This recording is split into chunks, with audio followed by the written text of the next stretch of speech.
The words hung in the air between them, sharp as broken glass. Emma's perfectly manicured finger jabbed into Mark's chest as she delivered what she thought was the final blow. A single dad like you can't please a woman. His eyes, tired from years of solo parenting but still holding that spark of defiance, locked with hers. He leaned in, close enough that she could smell his cologne, and whispered, "Wanna bet?" If you're enjoying this story so far, please hit that like button and subscribe to the channel for more content that explores the complex, beautiful mess of human relationships. Your support means everything. Mark Sullivan hadn't planned on becoming a single father at 32. 5 years ago, his wife Caitlin had walked out, leaving him with their 3-year-old daughter Lily and a note that simply read, "I can't do this anymore." The first year had been hell, learning to braid hair, cook something other than pasta, and balance work meetings with school pickups. But they'd survived. More than survived, they'd built a life together, him and his little girl against the world. Emma Chen had walked into his life like a hurricane 3 months ago when Lily started taking piano lessons at the music school where Emma taught. She was brilliant, talented, and completely unimpressed by Mark's attempts at flirtation. "I don't date parents of my students," she'd said firmly when he'd first asked her out for coffee. "And I definitely don't date single dads." "Why not?" he'd asked, genuinely curious rather than offended. "Because you're all the same. You're looking for a replacement mom or a convenient babysitter. And you're all." She'd paused, searching for the right word, depleted. Nothing left to give. Those words had stung, but Mark had respected her boundaries. He'd continued bringing Lily to lessons, making small talk, and slowly, almost imperceptibly, the ice between them had begun to thaw. Emma started staying a few minutes after Lily's lessons to tell him about his daughter's progress. He'd bring her coffee sometimes, remembering exactly how she liked it. They'd developed a cautious friendship. Until tonight. The night of the music school's faculty recital, where Emma had performed a piece so hauntingly beautiful it had brought tears to Mark's eyes. He'd waited afterward, Lily already dropped off at his sister's for a sleepover, a bouquet of wildflowers in hand. "You were incredible," he'd told her, meaning every word. Something had shifted in her expression then, a vulnerability he hadn't seen before. She'd invited him for a drink, and one drink had turned into dinner, and dinner had turned into a walk along the riverfront, the city lights reflecting off the water. "Why did your wife leave?" Emma had asked suddenly, breaking a comfortable silence. Mark had taken a deep breath. "She said she felt invisible. That I was so focused on my career and then on Lily that I stopped seeing her. And maybe she was right." "So I was right about you," Emma had said, her voice soft but with an edge. "You don't have anything left to give a woman." That's when the argument had started. Emma pulling away, throwing up walls, and Mark, tired of being judged for a past he couldn't change, finally pushing back. "A single dad like you can't please a woman. Wanna bet?" Now they stood on her doorstep, the tension between them electric. Emma's apartment was small but elegant, reflecting her personality in every carefully chosen detail. Mark followed her inside, the door closing behind them with a soft click. "You think you know me," he said quietly. "You've put me in this box labeled, single dad, and decided that's all I am. Isn't it?" Emma challenged, crossing her arms. "Your whole life revolves around Lily." "Yes, my daughter is my priority," Mark acknowledged. "But that doesn't mean she's my entire identity. Before I was a dad, I was just a man. I still am." Emma's expression softened slightly. "I've seen too many women lose themselves taking care of men who can't take care of themselves." "I'm not asking you to take care of me or Lily," Mark said, taking a step closer. "I'm asking for a chance to show you who I really am." The silence stretched between them, heavy with possibility. "One chance," Emma finally said. "But I'm not changing my policy about dating parents of students." Mark smiled. "Then it's a good thing Lily's moving up to Ms. Wilson's class next month." Their first real date was a disaster. Mark had arranged for his sister to watch Lily overnight, made reservations at the best restaurant in town, and then promptly gotten a call from school that Lily had a fever. By the time he'd picked her up, gotten her home, and called Emma to cancel, he was convinced this was the universe telling him he wasn't ready. But Emma had surprised him. "What's your address?" she'd asked. An hour later, she'd shown up at his door with soup, children's Tylenol, and a stack of Disney movies. "You didn't have to do this," Mark had said, overwhelmed by the gesture. "I know," Emma had replied simply. "I wanted to."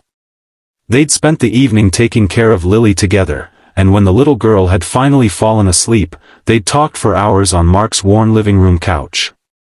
Not the carefully curated first date conversation they might have had at the restaurant, but real talk about their fears, their dreams, the paths that had led them to this moment. "My parents divorced when I was 12, Emma confessed. "My dad just checked out. Started a new family and forgot about his old one. That's why I've always been wary of single dads. I keep waiting for them to reveal they're just like him." "I'm not your father," Mark had said gently. "And I'm not Lily's mother either. I'm just me, trying my best every day." That night had changed something between them. Emma started seeing Mark not as a category but as a person, complex, flawed, and far from depleted. And Mark began to realize that opening his heart again didn't mean betraying what he and Lily had built together. Their relationship wasn't easy. Emma struggled with the reality of dating someone whose schedule was dictated by school hours and a child's needs. Mark battled guilt every time he spent an evening away from Lily. They argued, they compromised, they learned each other's rhythms. 3 months in, they faced their biggest test. Emma was offered a prestigious opportunity to tour with a chamber music ensemble for 6 weeks. It was the chance of a lifetime, but it meant being away from Mark and Lily just as they were becoming a unit. "Take it," Mark had urged her. "We'll be here when you get back." "But what if?" Emma couldn't finish the sentence. "What if I meet someone else? What if I decide this is too hard?" Mark guessed. "That's not going to happen." "But what if you regret not going? What if you resent us for holding you back?" "That's the risk I'm not willing to take." The night before Emma left, she came over for dinner. Lily had made her a bracelet of mismatched beads and presented it solemnly. "So you don't forget us," the little girl had explained. Later, after Lily was asleep, Emma had turned to Mark with tears in her eyes. "I was so wrong about you," she whispered. "You have so much to give. More than anyone I've ever known." The 6 weeks had been hard, but they'd made it work. Video calls, care packages, and late-night phone conversations when Emma returned to her hotel room after performances. Mark sent her recordings of Lily practicing piano, determined to impress her teacher when she returned. When Emma finally came home, she'd been nervous. What if things had changed? What if the space had made Mark realize life was simpler without her complications? She needn't have worried. Mark and Lily had been waiting at the airport, Lily bouncing with excitement, Mark's eyes never leaving Emma's face as she walked toward them. "Welcome home," he'd said simply, and in those words, Emma had heard everything she needed to know. A year into their relationship, they faced another crisis. Mark's company was downsizing, and he was offered a transfer to their office in Chicago, a promotion, more money, but a move that would uproot not just him and Lily but potentially Emma too. "I can't ask you to leave your life here," Mark had said, agonizing over the decision. "You're not asking. I'm offering," Emma replied. "The music school in Chicago is actually better than the one here. I've already looked into it. But your friends, your apartment, everything you've built." Emma had taken his face in her hands. "Mark Sullivan, when are you going to understand? You and Lily aren't taking anything from me. You're giving me more than I ever thought possible." The move to Chicago had been chaotic but exciting. They'd found a house with enough space for Emma to teach private lessons, a good school for Lily, and a neighborhood that quickly felt like home. Emma and Lily bonded over their shared love of music, and Mark found himself falling more deeply in love watching the two most important people in his life connect. It wasn't perfect. There were still arguments about boundaries, about discipline, about finding balance between their relationship and their individual needs. Emma sometimes felt like an outsider in Mark and Lily's established routines. Mark occasionally retreated into work when emotions ran high, an old habit he was still unlearning. But they kept choosing each other, day after day. They kept talking, even when it was hard. They kept making space for each other's dreams. On their second anniversary, Mark took Emma back to the riverfront where they'd had their first real conversation.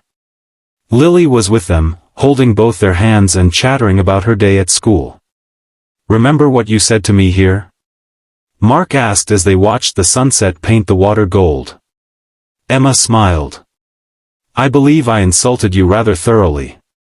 "You said a single dad like me couldn't please a woman," Mark reminded her, his eyes twinkling.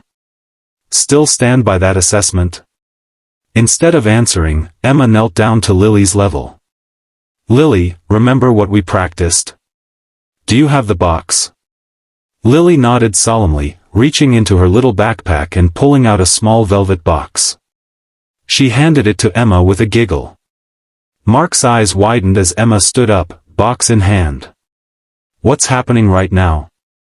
"Mark Sullivan," Emma said, her voice steady despite the tears gathering in her eyes, "you proved me wrong in every possible way. You showed me that love doesn't deplete you, it fills you up.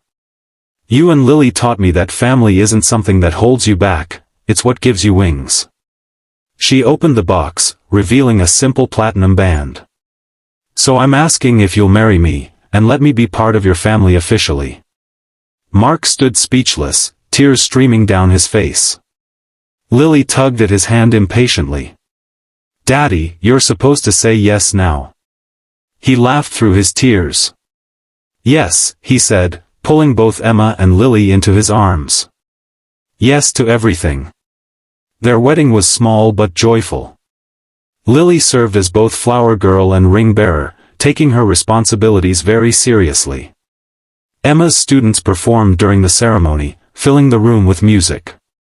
Mark's sister gave a toast that had everyone laughing and crying in equal measure. "To the man who proved that being a single dad doesn't mean being alone," she concluded, raising her glass.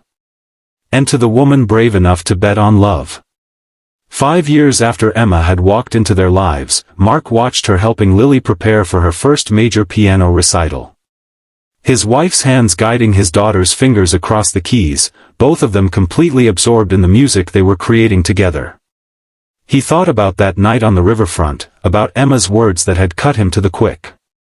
"A single dad like you can't please a woman." How wrong she'd been. Not because he was special or extraordinary, but because she'd underestimated what love could do when given room to grow. Emma looked up, catching his eye across the room, and smiled, that same smile that had captivated him from the beginning. In that moment, Mark knew with absolute certainty that some bets were worth taking, some risks worth facing, and some challenges worth overcoming. Because sometimes, the people who think they have you all figured out are the ones who need to see who you really are the most. If this story touched your heart, please don't forget to like this video and subscribe to the channel for more content that celebrates the messy, beautiful journey of finding love when you least expect it. Remember, it's never too late for a second chance, and sometimes the people who challenge us the most are the ones who change our lives forever.